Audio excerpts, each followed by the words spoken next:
اعوذ باللہ من الشیطان الرجیم بسم اللہ الرحمن الرحیم۔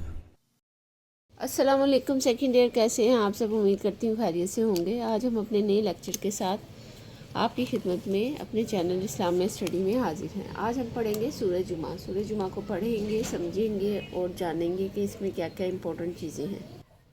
تو پڑھتے ہیں اپنے لیکچر کی طرف۔ سب سے پہلے تعارف لکھیں ہمیشہ کی طرح، ایک مختصر سوال۔ ترتیب توقیفی کیا ہے؟ مختصر سوال بھی ہے اور ایم سی کیوز بھی۔ یہ سورت مدینہ منورہ میں نازل ہوئی ہے۔ اس کا مقام نزول ہے، یعنی یہ مدنی ہے یا مکی۔ ایم سی کیوز اس میں 2 رکوع اور 11 آیات ہیں، ٹھیک ہے، یہ بھی ایم سی کیوز ہے۔ یہ سورت قرآن مجید کے 28ویں پارے میں ہے۔ ایم سی کیوز نہیں، مختصر سوال ہے کہ وجہ تسمیہ لکھیں۔ اس سورت کے نام، اس کی آیت نمبر 9 یا ایھا الذین آمنوا اذا نودی للصلاۃ من یوم جمعہ سے ماخوذ ہے۔ اس صورت میں نماز جمعہ کا تذکرہ ہے۔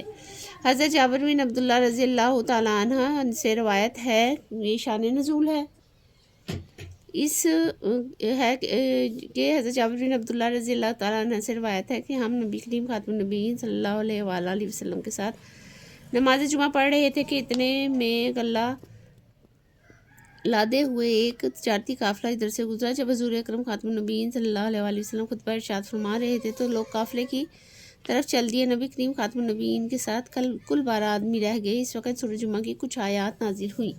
مرکزی موضوع آگے ہے سورہ جمعہ کا مرکزی موضوع نبی کریم خاتم النبیین صلی اللہ علیہ وآلہ وسلم کی بعثت کا مقام، مقاصد کا بیان، یہودیوں کے رویے کی مذمت، امت مسلمہ کے عظیم اجتماع جمعۃ المبارک سے متعلق احکام ہیں۔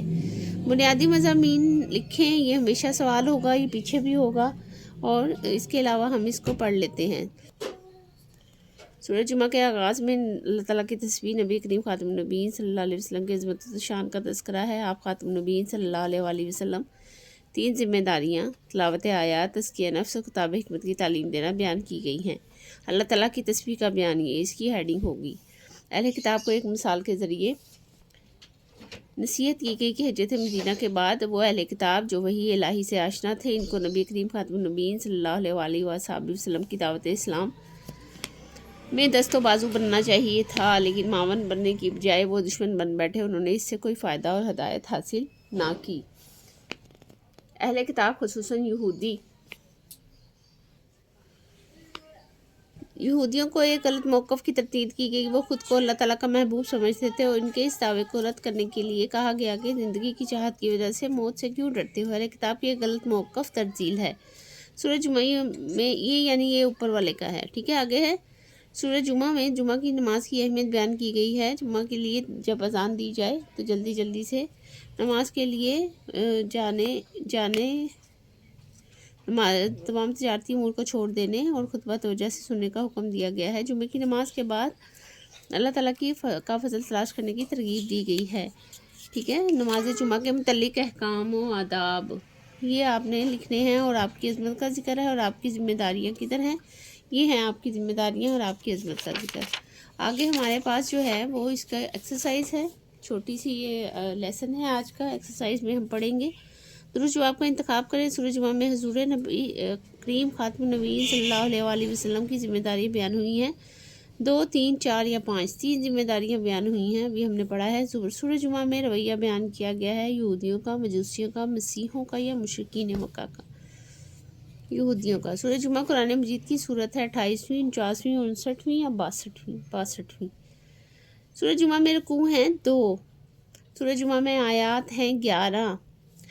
مختصر جواب دیں، سورہ جمعہ کا شان نزول بیان کریں۔ شان نزول میں نے آپ کو بتا دیا تھا، وہاں ہیڈنگ بھی لکھی ہے، یہ دیکھیں، یہ شان نزول ہے اس کا، اور آپ یہاں سے لے کر یہاں تک اس کا شان نزول لکھیں گے، ٹھیک ہے۔ یہ اس کا پہلے آنسر کا آنسر ہے۔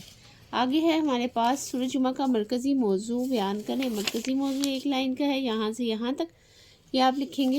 اس کے بعد ہے سورہ جمعہ میں نبی کریم خاتم النبیین صلی اللہ علیہ وآلہ وسلم کی کون سی ذمہ داریاں بیان ہوئی ہیں، یہاں سے ہے، یہاں تلاوت تزکیہ نفس، اور یہاں تک کتاب و حکمت کی تعلیم دینا۔ صرف یہ 3 چیزیں آپ لکھ لیں، چاہے کویسچن کے آگے ہی لکھ لیں۔